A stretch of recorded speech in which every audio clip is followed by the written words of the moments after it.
In this session, Dr. Cath Thorlakson is going to be talking about coping with stress and burnout. Stay tuned because you're not going to want to miss it.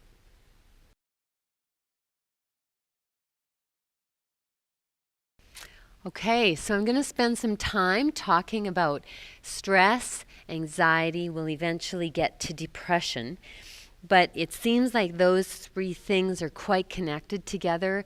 Often you find all three all together. Sometimes you find depression where there isn't anxiety or vice versa, but they tend to be very connected to each other. So I want to talk a little bit about stress first.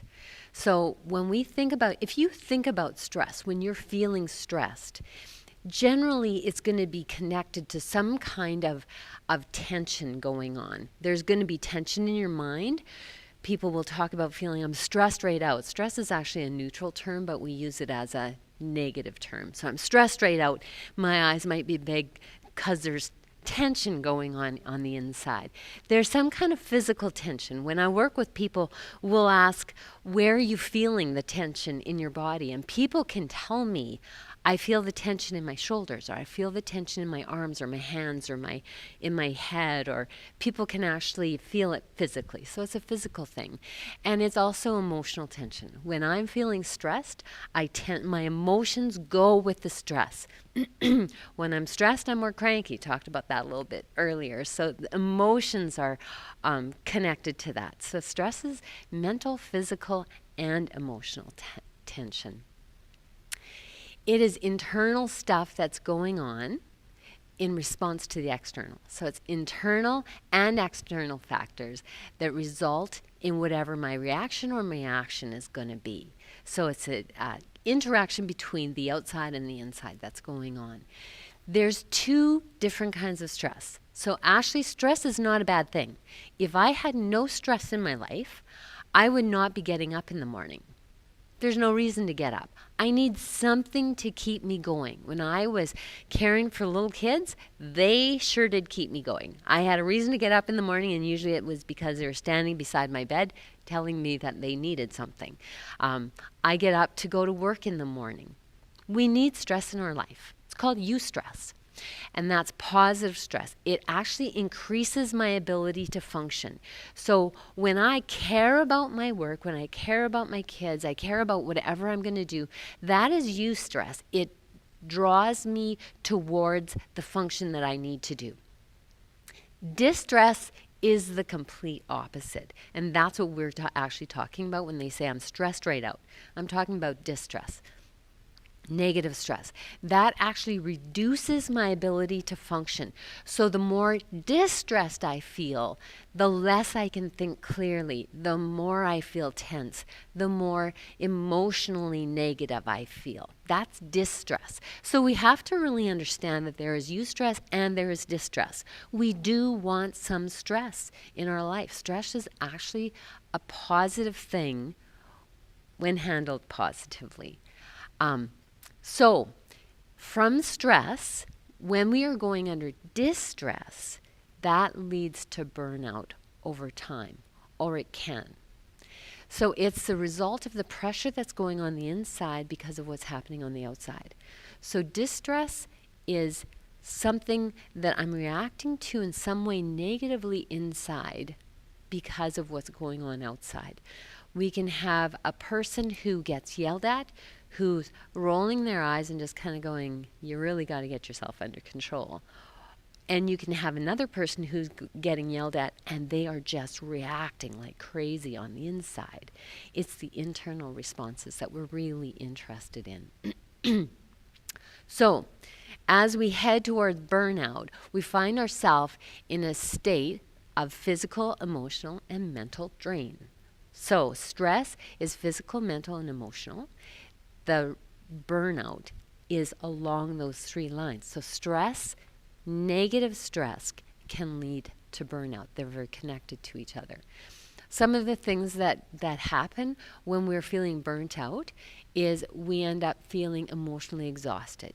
So I just feel like I don't have the capacity to feel anymore. I've just spent so much time feeling with people and I just don't care anymore.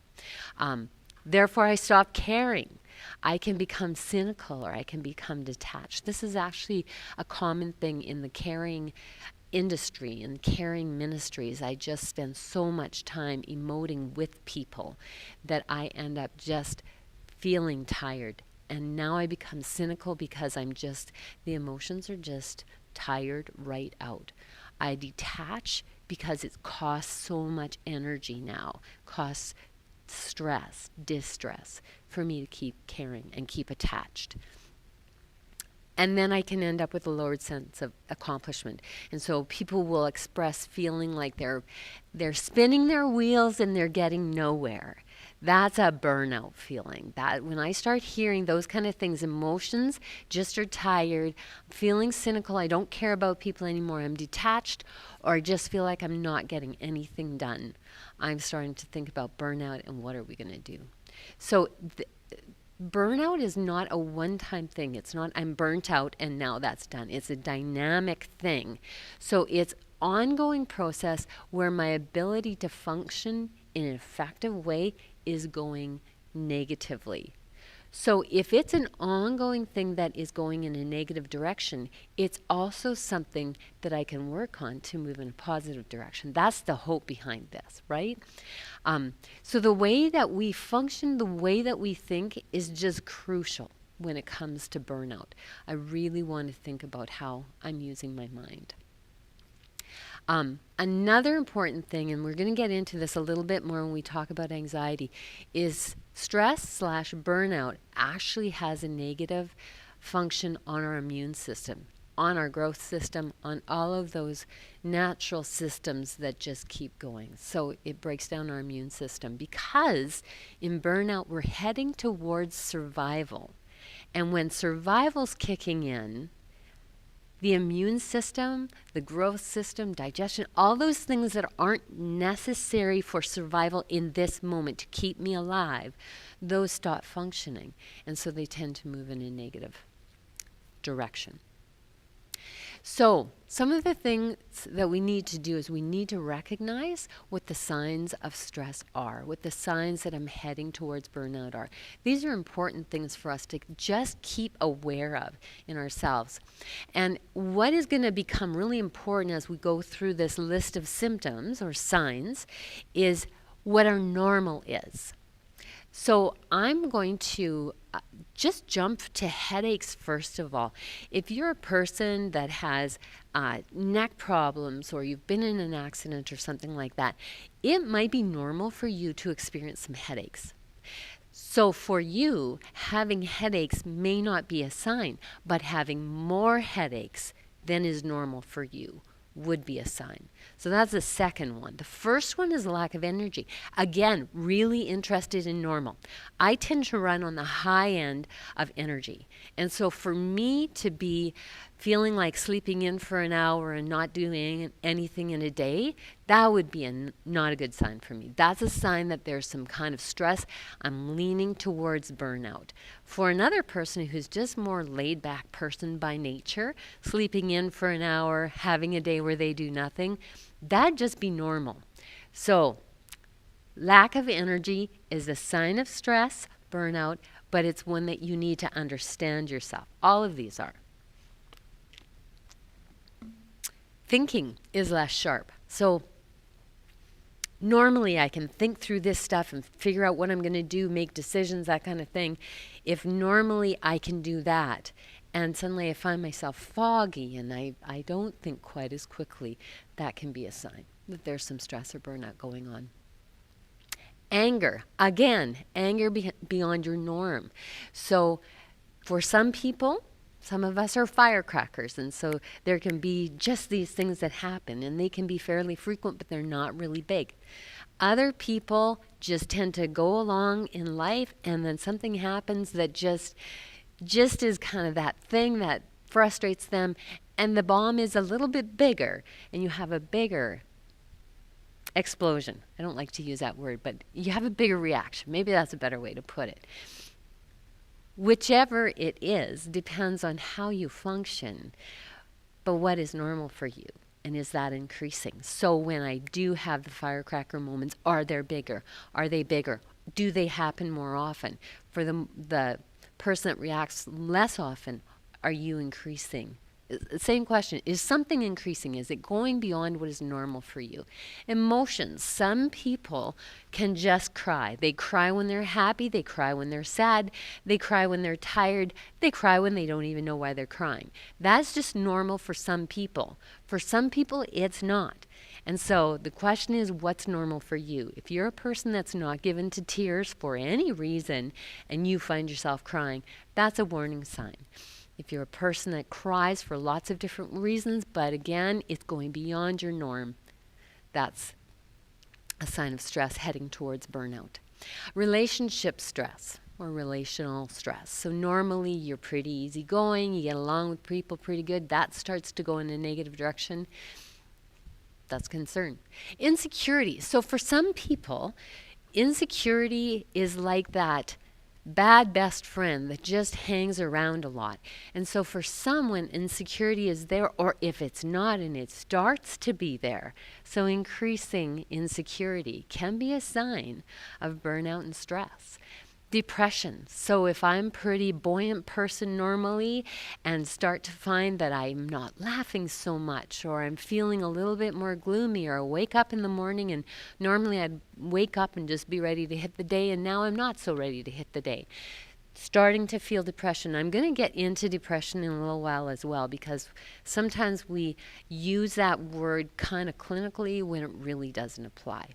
But feeling depressed, feeling blue.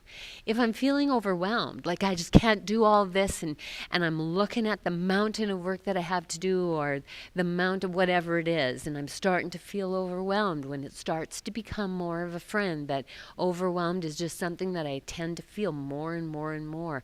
I'm starting to go in a negative direction. It's a cue that I need to take care of myself. I'll get to that at the end as well. And then as I go deeper and deeper into it, I can end up with this ongoing sense of just deep fatigue, where I just feel tired to my very bones. And if you've been there and you hear me say that, you probably know exactly what I'm talking about. If you've never been there, just don't go there. And that may not make a lot of sense to you, but I just feel so deeply tired that I feel like I just can't keep going. I can't keep caring. Now I'm going back to those 3 symptoms that I talked about earlier. I can't keep going. I can't keep caring. I can't stay attached to people. I'm just so deeply tired. The deeper all of this goes, the more extreme the anger, the tears, the insecurity, the depression, the more increased those things become, the deeper the burnout is. And the deeper the burnout, I allow the burnout to become, the longer it's going to take me to come back from it. So the hope is I can come back from burnout. The thing to remember is that if I let it go too long, it's going to be a long road back out. Which, if you think about it logically, if you think about it in a picture, if I'm driving down some country road and there is a valley ahead, if I go deeper and deeper into the valley and I want to come back up out of the valley to get to wherever my destination is, if I've gone down deeper, it's going to be a longer climb up. It's just logical. And that's how it is with burnout. If you've gone deeper and it's gotten longer, deeper, it's going to take longer to rebuild. So if somebody has been moving towards burnout for a long time and you finally realize that this is just not good, I need to come out, allow yourself the time. Take those strategies, allow yourself the time to come back out. So I want to start to head towards anxiety. This happens with stress. It happens, and then it can start to take on a life of its own. So I want to talk about stress as something that's actually quite adaptive. It's for a purpose. It's a system that we have in our body. Adaptive means that it actually helps us adapt to situations that I need to adapt to. So my favorite example is the bear in Banff National Park. So I'm out with my husband and we're hiking in Banff, and we come across this big black lump, and all of a sudden we realize it's a bear. Now, this is not advice on what to do, because if you follow this as advice, you're going to get yourself in trouble. If it really is a bear, you need to be cool as a cucumber and listen to what the wardens there will tell you.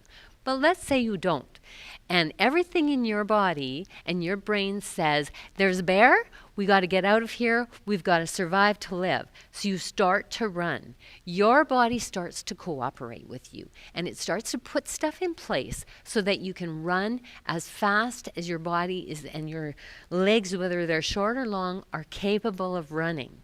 And so as you start to run, adrenaline starts to secrete in your body. It starts to dump into your blood system.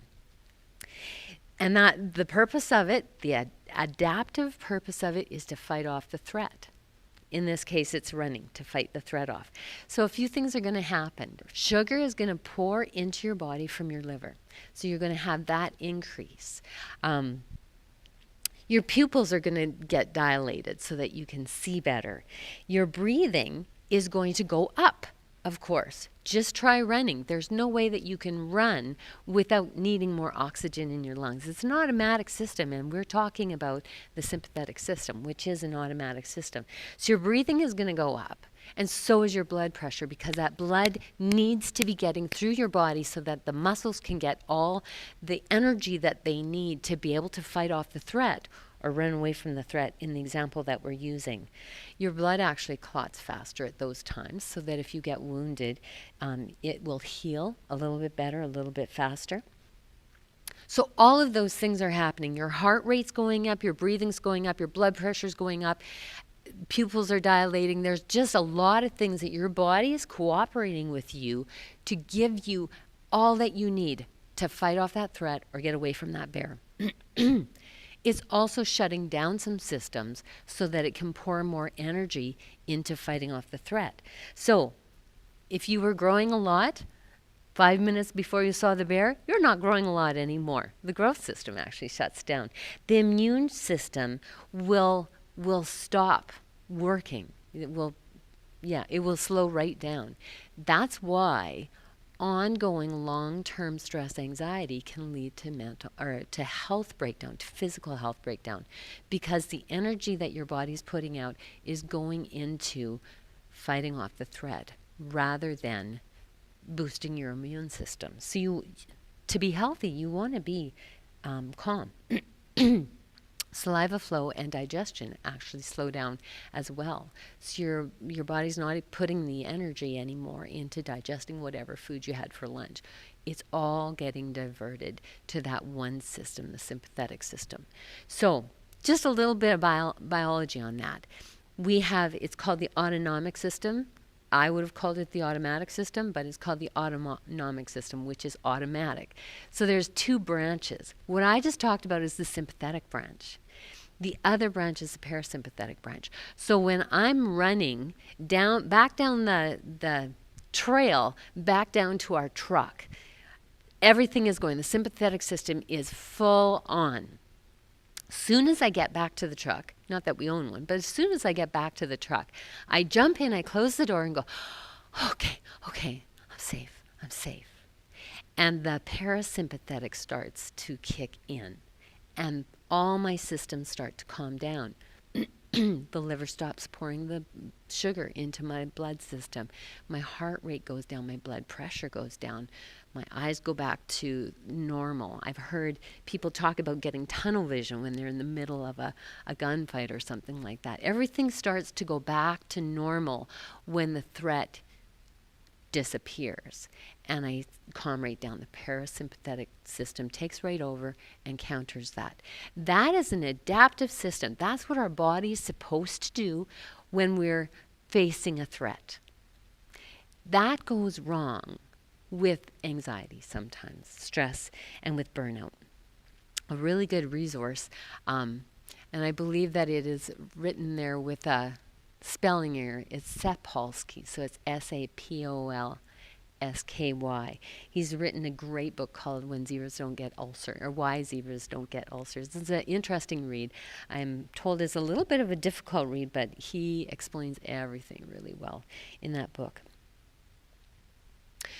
So, We have the sympathetic system, we have the parasympathetic system, but it's the sympathetic system that we're really thinking about right now. I want to talk a little bit about some of the things that get kicked into action, that kick us into action when we're undergoing stress. So there's two kinds of stressors that we talk about. One is macro stressors. Macro is big. So life change is a stressor. So macro stressors could be things like somebody I love dies. I move from one city to another. I change jobs. Those are all macro stressors. And when they're the really hard things, like I lose somebody that's dear to me, or I lose my job, or those kind of things, we tend to pay a lot of attention to that.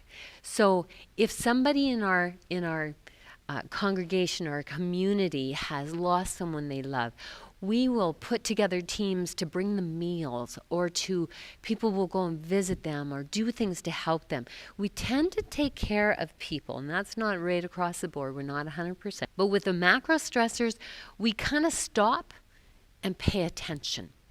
So they don't have as much of an impact on our well-being as micro stressors. Micro stressors are like those things that just sort of run under the radar. A micro stressor is when I am driving to work in the morning and somebody cuts me off and I get angry, or someone almost has an accident, or they do have an accident, or I get to work and the receptionist or my boss is kind of cranky that day, or it's hard to get along with somebody, or my kids are giving me a problem. Those are micro stressors. We don't tend to pay attention to that. Sometimes I'll get to work and I'll say, oh, the traffic was crazy today. But we really don't do very much.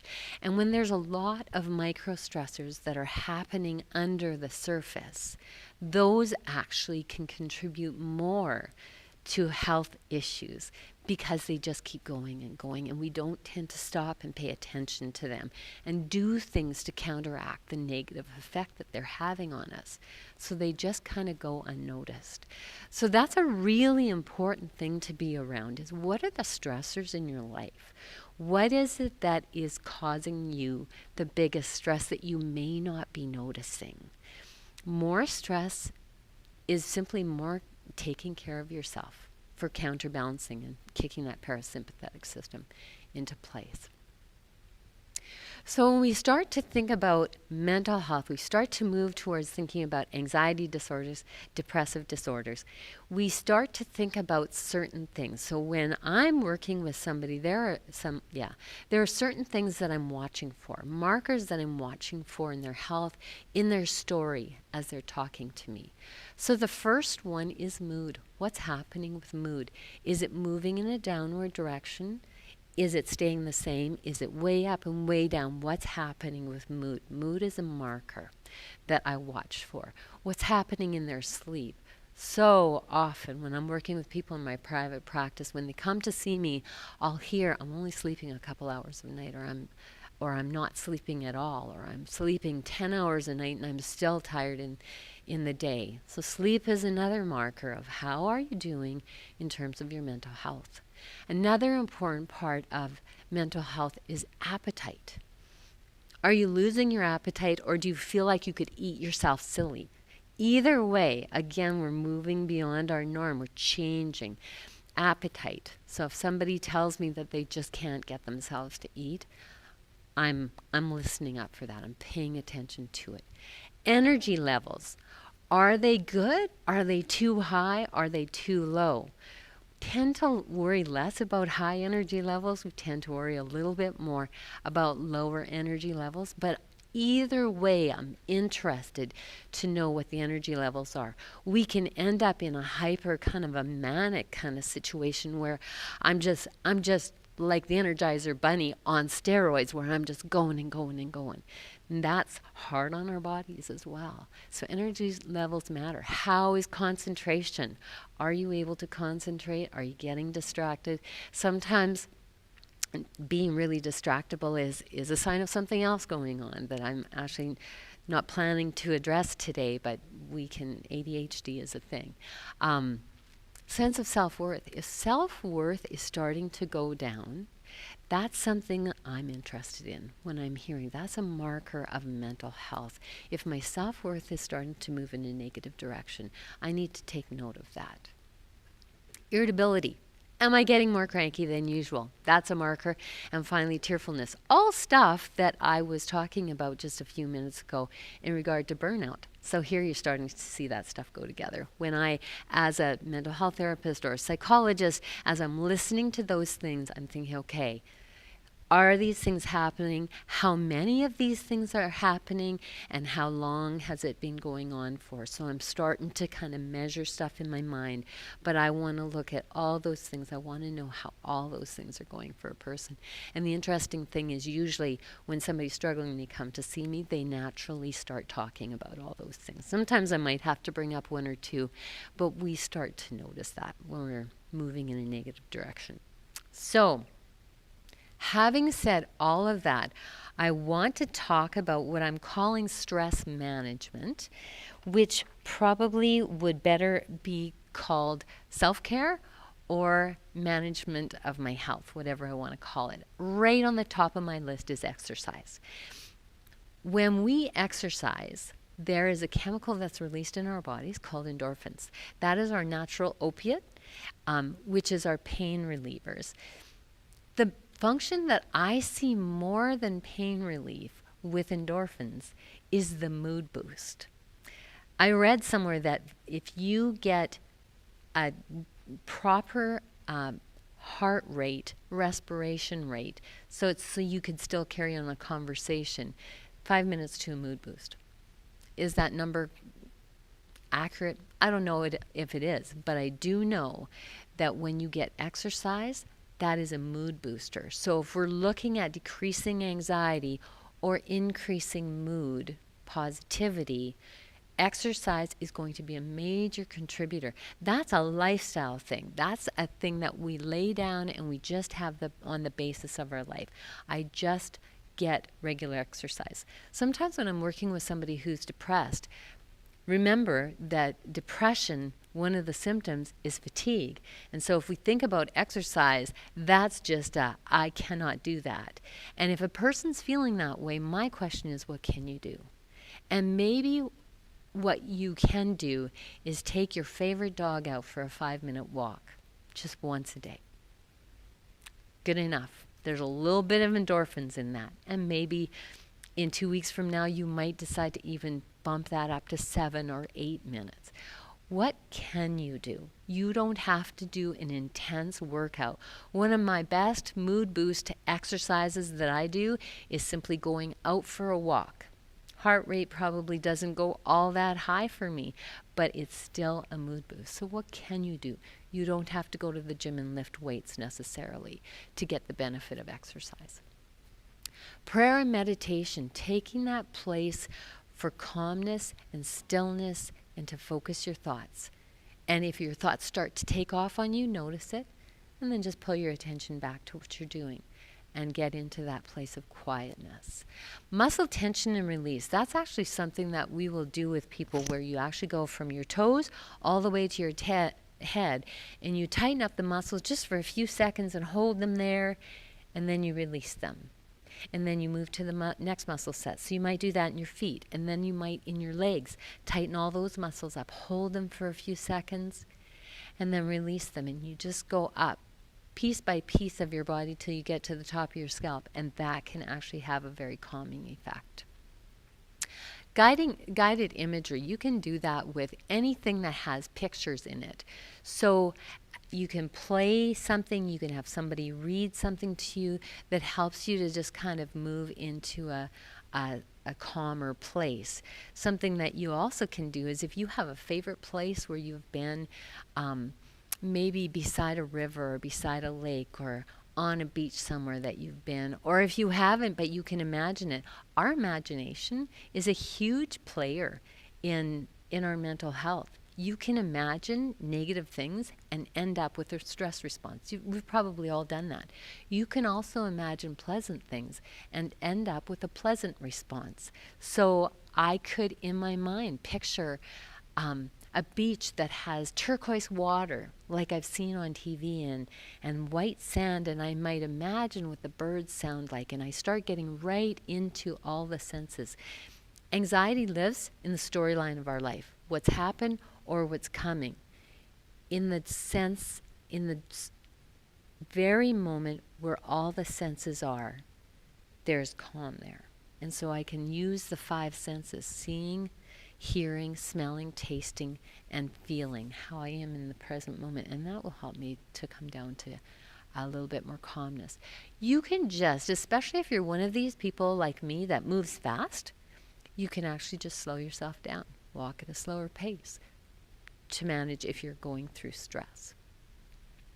Other things that you can do, if a person's feeling overwhelmed, you can organize yourself, set some priorities, and make lists. So I'm not trying to keep everything in my mind at the same time. I'm writing it down, checking it off. Some people love to do the checking stuff off, and if you're one of those person, that's a great thing to do. Think about your diet. So if I'm eating food that is fueling my body, I'm going to have the energy that I need for the buoyancy. So how healthy my physical body is going to impact how emotionally healthy I am and relationally. Balance. Balance is huge. Our body's always working on homeostasis, keeping us in balance. If you are doing an exercise with a therapist or something like that, they will tell you that you need to, if you're exercising this arm, you need to exercise this arm in the same way so that you've got balance. We need balance in our life. So I need to balance my work with my home, my school. I need a balance. Know what your limits are. So some people are just people that can do a whole bunch of things in a day, and some people are people that just need to work with a more laid back, relaxed schedule. And again, I'm coming back to the same principle. It's what is your normal?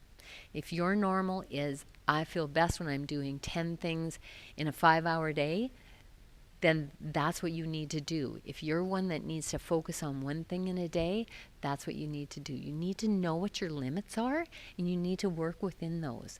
Your limits are not good or bad. They just are. And so you want to work with those limits. Build a support network. Community is huge. People talking to people. Sometimes when people come to see me, it's just the idea that they've been able to talk to somebody who's not judgmental. So having a support network that loves you and doesn't judge you, I would add that on there too. And journaling. Some people just do better when they can write things out. If we stuff things under the rug, we end up with a lumpy rug, and we keep tripping on it. Best way to diffuse a feeling is to feel it. The purpose of a feeling is simply to feel it. So if I'm going through something, I can talk to somebody, and that will help me with those feelings. I can journal it. I can paint it. I can draw it. Whatever I need to do to just experience those feelings, process them, and let them diffuse. So the thing to remember, having heard all of those things, is when we don't take care of ourselves, that's when we're at risk for mental health issues. So bottom line is take care of yourself. Do what you need to do to counteract that stress system, and give attention to your thoughts. Think well, live well, and it will help your mental health. Thanks for taking the time to listen. Thank you for joining us for this mental health session. If you want more information on mental health and free resources and videos, go ahead and click the subscription button below. And we will be updating this channel regularly with professional counselors and psychologists coming in to give you mental health information. Additionally, if you're struggling with the topic discussed in this video, there is a link in the description box below. If you click that, it will link you into our website, and you can scroll down to the contact button. The contact button will pull up an email where you can contact us, and we will begin to work with you in seeking out the helps that you need for whatever it is that you're facing. We'll look at getting you counseling, treatment, whatever it is. We want to help you on your journey to better mental health.